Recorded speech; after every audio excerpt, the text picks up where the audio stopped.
Today we are talking about techniques of positional play. I like to call it 45 because we're going to get 45 methods of how to take somebody down. Now, I had a little bit of hesitation with this book because I kind of had a little arrogance saying to myself, 45 methods, must know what they are, something like that. I'm so glad that I read this book, both for myself and for the program. I feel it's a book that a wide variety of people can come to. All of these positions, whether you know them or you don't, you can deepen your knowledge of these positions and how they work in practical play. Another thing I want to say about it is a lot of times when you're playing, you want to be aware, kind of in the back of your mind, of something, like a little hint that wants to come into your mind about a possible idea. So much of chess is just finding ideas.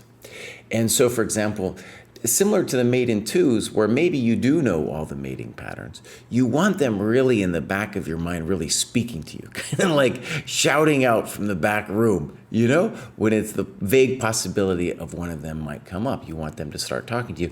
And that's what I believe these methods will do, even if you know them. Okay? Now, what I'd like to do to start is just to show a couple, just so we identify what we're talking about. And then I want to talk a little bit more about the process.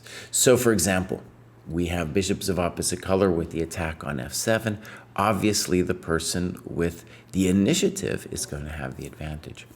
Now, what's fascinating about a position like this is black probably can hold, but in a practical game, white definitely has the advantage, right? And if you know, first of all, that when you get here, that you'll have a big advantage, that's one thing to know. Second of all, when you get here, to know, well, maybe it's drawn, but black has to really be very careful. Very worthy of knowing. And then how could we learn these things? And this is where the book comes in, I feel is really helpful. This guy,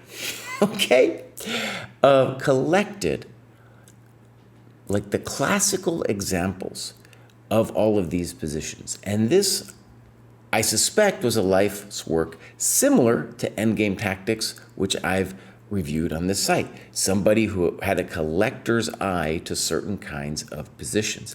And so with the 45 different methods, the author has collected classical examples where then we get to play through them. So for example, in a chapter like this, we get to play through classic Super GM games of how did it go from here? What mistakes did the Super GMs make?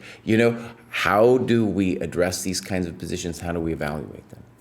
And one thing I really like about it is it's not even trying to say, okay, objectively best was yada yada. That's interesting, but really for us, it's more important to understand that we have an advantage and what kind of typical ideas are at stake. Let me just flip through a couple more basic positions. Here we have one with Harry the H-pawn on H6. What kind of typical things might we see there? Okay, here's another one where we play bishop A7. This is a famous Karpov example. And then we double the rooks. And then maybe we'll move the bishop when we're ready, a way to seize the open file. This is an example, too, where I want to just reiterate what I said at the beginning. Maybe you see it, maybe you don't. But if it's in the back of your mind, you have a much better chance of seeing it, maybe even before you get to this position. Here's one where I really know that I have trouble, even though I've seen numerous examples. This is the example of the king walk, and here your mind must be ready to take the leap of just saying, Baus, it's time to run. It's time to run. Go put your king over there, and then worry about the rest. This is from a famous Petrosian example, of which there are a couple, even some that aren't even in the book, of Petrosian doing exactly this kind of maneuver. And if it's not in the back of your head, you're not going to find it. You're probably just not going to think about it, right? So that's a technique, a method, right? And again, the practical examples, both sides are going to make mistakes. That's not the point. The point is just to be aware that there is such an idea in general. Another thing I want to say about this book, it works well with the program because a lot of the examples are taken from games that we also have in the program, like New York 1924, Zurich 1953, right? And then the classical World Championship games.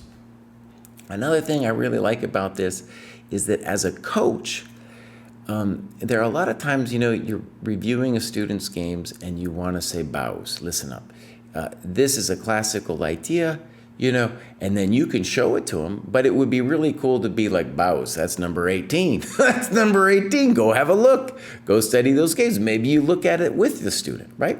So great as a resource for a teacher.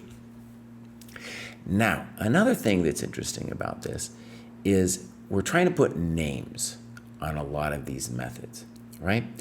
And the process of naming can help you remember the idea in general. So for example, here we're talking obviously about a king walk, right? And so the authors come up with a variety of names. Some will stick with me, some won't. But the process of naming is important to creating a vocabulary of positions that you can use. Some obviously can be silly, and it reminded me a little bit of how chess.com now has created 1,000 different names for openings that previously didn't have names, right? There's some person in the back of chess.com and their only job is to make up weird names for openings that no one's ever heard of before. So some naming is important and some is kind of silly. Most of the names here I was okay with. Now, another thing about this that I think is interesting as a future project or just thinking about chess, positional chess in general. There's obviously not just 45 methods, right? And I had a vision where, somebody like Kramnik maybe would write a book with 1,000, right? And the problem there is it would be great for Kramnik if Kramnik could name the 1,000, and then for somebody else like the author to try to collect the classical examples of how did various players play in this position. Great. And so I think this is an ongoing project. It doesn't have to end with the 45, right? But it's a lot of work to do it right, where you really choose correct, beautiful examples that can expand your mind. Okay, another thing that I want to end with here is there's 40 test positions in the back. And the way I strongly recommend you do these test positions is a little bit different than maybe you would solve normal tactics or puzzles. And that is, do one at a time and set it up on the board. And at first I was like, well, I don't need to set it up on the board. I'm just identifying an idea. But the beauty of setting it up on the board is you're really giving yourself a stronger chance to find the answer or the idea. But then also go immediately to the answer, right? And the answer is some classic game. And then you can see how two reasonably strong players played out the position. Beautiful. And I really think that that's the practical value. You're, again, not looking for objective truth of, who's winning and why, right? You're looking at what are the ideas that can be applied in different kinds of positions. Okay, so there it is, a beautiful book. I'm going to lobby the ChessDojo to bring it into our program. Bye.